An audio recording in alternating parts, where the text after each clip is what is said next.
à tous, heureuse de vous retrouver sur Ça plane pour moi. Depuis quelques années, les sports extrêmes attirent de plus en plus. Que ce soit dans les airs ou sur la terre ferme, les Français sont à la recherche de sensations fortes. Mais pourquoi ? Aujourd'hui, je vous emmène avec moi à la rencontre de ces passionnés de l'extrême. Adrénaline, goût du risque et vitesse sont au programme. Tout d'abord, dans le portrait de la semaine, nous découvrirons Gilles, voltigeur professionnel. Puis, vitesse et virage, nous embarquerons avec le pilote automobile Florian Abad. Ensuite, Enzo nous rejoindra sur le plateau de Ça plane pour moi afin de nous expliquer les effets vivifiants de ces sports sur notre corps. Et enfin, nous terminerons par un entretien exclusif avec Grégory Chatelain, double champion du monde de parachutisme. Immersion dans la vie d'un instructeur de voltige aérienne qui, depuis tout petit, rêvait déjà de nuages et d'hélices. Comment faire de sa passion un métier ? Nous sommes partis à Persan-Beaumont à la rencontre de Gilles, instructeur bénévole. Un portrait signé Clara Poyer. Il est là-haut, 900 mètres au-dessus de ma tête, et dès qu'il fait beau, tous les jours de l'année, il s'amuse à faire des loopings, des trèfles et des vrilles. Ce pilote, c'est Gilles. Et pourquoi le cacher, c'est mon père. Je me demande bien ce qu'il cherche là-haut, et ce qu'il peut voir de son spot privilégié. Alors quand on fait de la voltige, le plaisir est double. C'est-à-dire qu'on vole, on fait des figures très précises, très strictes, donc ça demande beaucoup de perfectionnisme. Comme on évolue dans toutes les dimensions, on a une sensation de liberté qu'on peut avoir nulle part ailleurs. Nous autres, les pilotes, ceux qui ont la chance de pouvoir voler, on a quelque chose en plus que les terriens. C'est-à-dire qu'on voit la Terre vue du ciel, bien évidemment, et puis on oublie nos soucis. À sa place, j'aurais peur. Je n'ai pas envie de prendre tous ces risques. J'imagine bien que la soif d'adrénaline dépasse le vertige. Mais je préfère rester les pieds sur terre. Même si souvent, j'envie ces élèves d'oser y aller, eux sans doute comprennent ces sensations vertigineuses qui m'échappent. J'ai remarqué que les femmes étaient plus résistantes que les hommes. Et bien souvent, quand on voit des gros malabars arriver, on se dit « Ouh, ça se trouve, ceux-ci ne vont pas résister ». Alors le but du jeu n'étant pas bien évidemment de rendre malade quelqu'un, hein, on fait de la voltige de loisir pour faire découvrir l'activité. Mais bien souvent, on s'aperçoit que les femmes sont très endurantes vis-à-vis des hommes, et surtout les gros baraqués. Il vaut mieux avoir une petite femme frêle qu'un gros baraqué, genre Chabal. Chabal sera très certainement malade en voltige aérienne. Je ne sais pas si les femmes sont plus résistantes que les hommes au vol acrobatique. C'est peut-être juste une question de tempérament. J'ai des doutes. Mais j'ai très envie d'aller voir là-haut ce qui peut bien le faire remonter chaque jour dans son avion.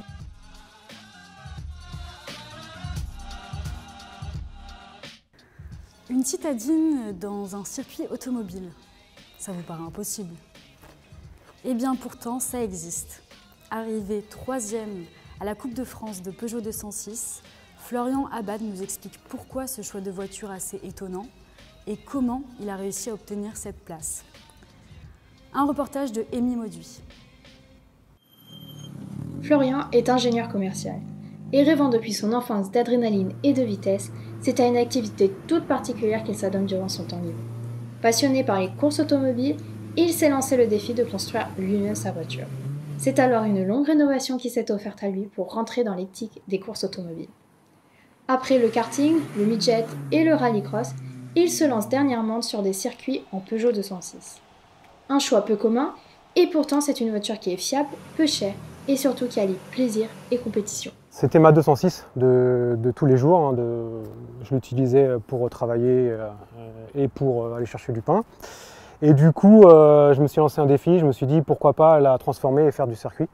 Parce qu'il faut savoir que les coûts des circuits sont assez chers, assez élevés. Donc je voulais vraiment partir sur une base assez simple et vraiment se faire plaisir à moindre coût. Donc chose qu'on a faite avec cette 206. On a monté tout de A à Z. Le moteur est d'origine, mais après on a vraiment voilà, tout ce qui est sécurité, arceau, siège baquet, on a fait ça nous-mêmes. Le sport automobile est sans doute l'une des disciplines les plus rigoureusement encadrées. Les véhicules et les circuits sont aujourd'hui beaucoup plus sécurisés qu'il y a 20 ans. Malgré tout, il n'est pas sans danger.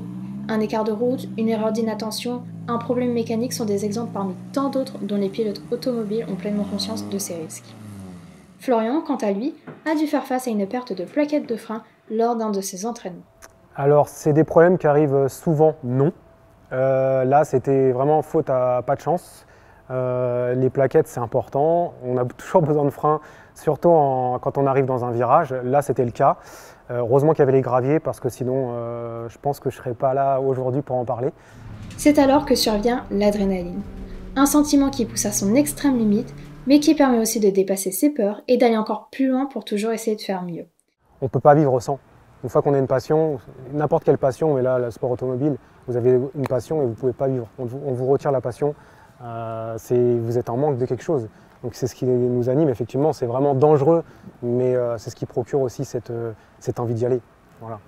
C'est de l'adrénaline et honnêtement, je ne pourrais pas vivre sans. Voilà. C'est un sentiment addictif qui pousse Florian à se dépasser à chaque instant.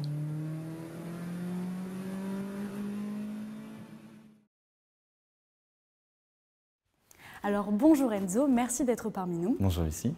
Comment déterminer si un sport est extrême? Est-ce que seulement certains peuvent l'être? C'est vrai qu'on parle beaucoup de sport extrême, mais finalement, qu'est-ce que c'est? Eh bien, c'est très simple. C'est une discipline sportive comme les autres, à la seule différence qu'en cas d'erreur, les conséquences peuvent être bien plus graves. Donc non, il n'y a pas de liste précise de sport extrême. C'est par la pratique que l'on détermine si oui ou non c'est le cas. Justement, tout au long de cette émission, nous rencontrons des gens passionnés par leurs activités. Ces sports intéressent-ils vraiment les Français? Eh bien, en tout cas, une chose est sûre, ce n'est pas le danger qui fait peur aux Français. Il y a un vrai attrait pour ces sports. La preuve, sur l'ensemble de la pratique sportive française, 15% est dédié aux sports extrêmes. Les motivations sont simples, l'amour du risque, le besoin de sensations et surtout d'adrénaline. Alors, qu'est-ce que l'adrénaline et qu'est-ce que ça produit sur notre corps? Eh bien Lucie, pour vous montrer tout ça, rien de plus simple qu'une petite vidéo explicative. Regardez. L'adrénaline, qu'est-ce que c'est? Tout se passe dans notre organisme. Il produit au niveau de 2 petites glandes au-dessus des reins une substance, une hormone, l'adrénaline, qui se répand dans le sang. C'est un signal. Aussitôt, les bronches se dilatent pour améliorer la respiration. C'est important en cas d'effort. Le cœur accélère pour que le sang circule plus rapidement dans l'organisme. Ce n'est pas tout, puisque certains muscles comme ceux des jambes, des bras et du cerveau sont mieux irrigués aux dépens du système digestif. De plus, quand on a peur, on transpire davantage pour refroidir l'organisme en prévision d'un effort violent. En effet, c'est beaucoup plus clair. Merci beaucoup Enzo pour ces informations. Mais attendez Lucie, ce n'est pas tout. Ah bon? Eh oui, car la théorie c'est bien, mais la pratique c'est mieux. Donc je me suis moi-même prêté à l'expérience, je voulais tout simplement ressentir toutes ces sensations. Je suis donc monté avec Gilles dans son avion de voltige et vous allez voir, il ne m'a pas épargné.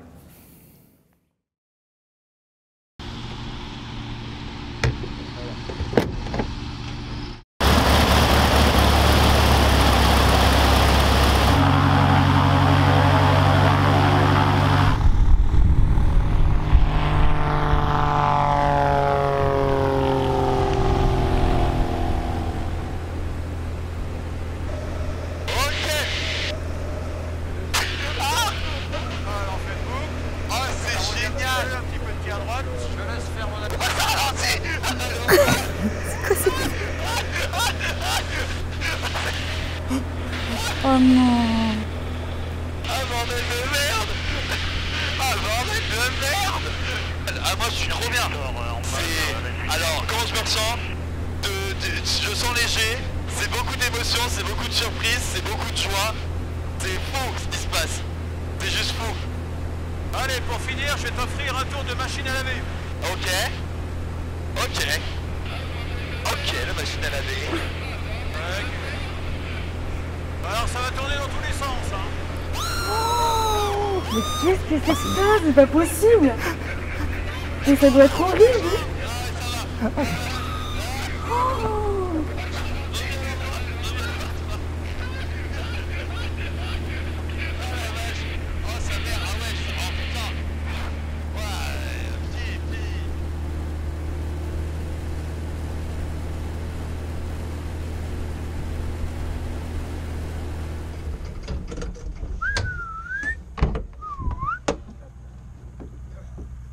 Ça va sinon?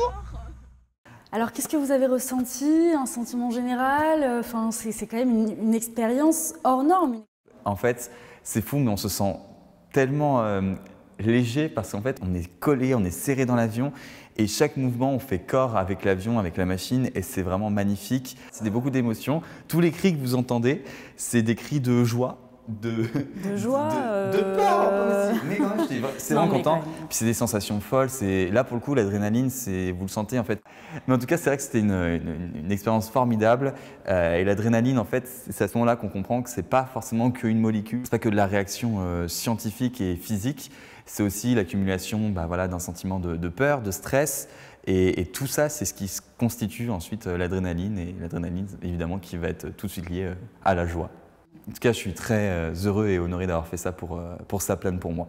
Alors Enzo, vous qui maintenant êtes un grand professionnel des sensations fortes. Oui, je pense qu'on peut dire ça comme ça, oui. Vous êtes donc essayé à la voltige, mais est-ce que vous avez déjà essayé de sauter en parachute? Eh bien, Lucie, non, et pourtant j'adorerais le faire, mais j'espère qu'on a quelqu'un qui va pouvoir nous en parler. Eh bien oui, Grégory Chatelain, double champion du monde de saut en parachute, nous rejoint sur Saplane pour moi, et c'est tout de suite. J'ai le plaisir d'accueillir Grégory Chatelain. Bonjour Grégory. Bonjour Lucie. Donc vous avez été par 2 fois champion du monde dans votre discipline. Oui. Et vous comptabilisez aujourd'hui près de 5000 sauts en parachute. Exactement. Alors, pourriez-vous nous expliquer cette discipline qui est finalement assez insolite? Alors le parachutisme, c'est le fait de sauter d'un avion à différentes hauteurs et de découvrir le monde de la chute libre et les sensations que cela peut procurer. Et après, il y a bien évidemment une descente sous voile parce qu'il faut aussi savoir piloter sa voile jusqu'au posé. Comment vous est venue cette passion pour le parachutisme?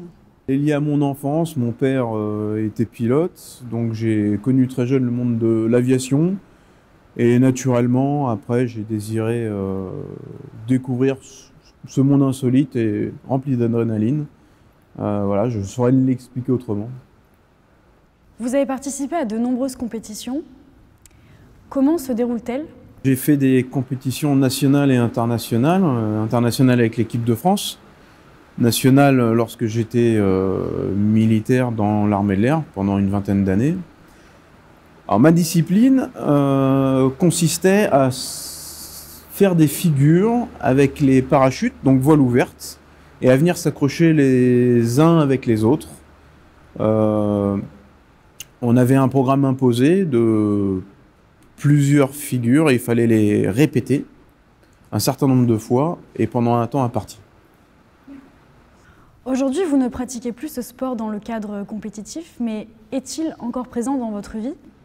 Oui, tout à fait. Alors, j'ai arrêté la compétition il y a quelques années. Ma dernière compétition devait être aux alentours de 2015, il me semble. Et maintenant, je suis parachutiste professionnel, notamment, avec la qualification de pilote biplace, pilote tandem, et j'accompagne les gens pour leur faire découvrir le monde du parachutisme, leur faire un saut en parachute. Qu'est-ce que vous ressentez quand vous sautez? Est-ce que vous pourriez expliquer à nos téléspectateurs ce que ça vous procure? Alors c'est toujours, malgré mon nombre de sauts, une grande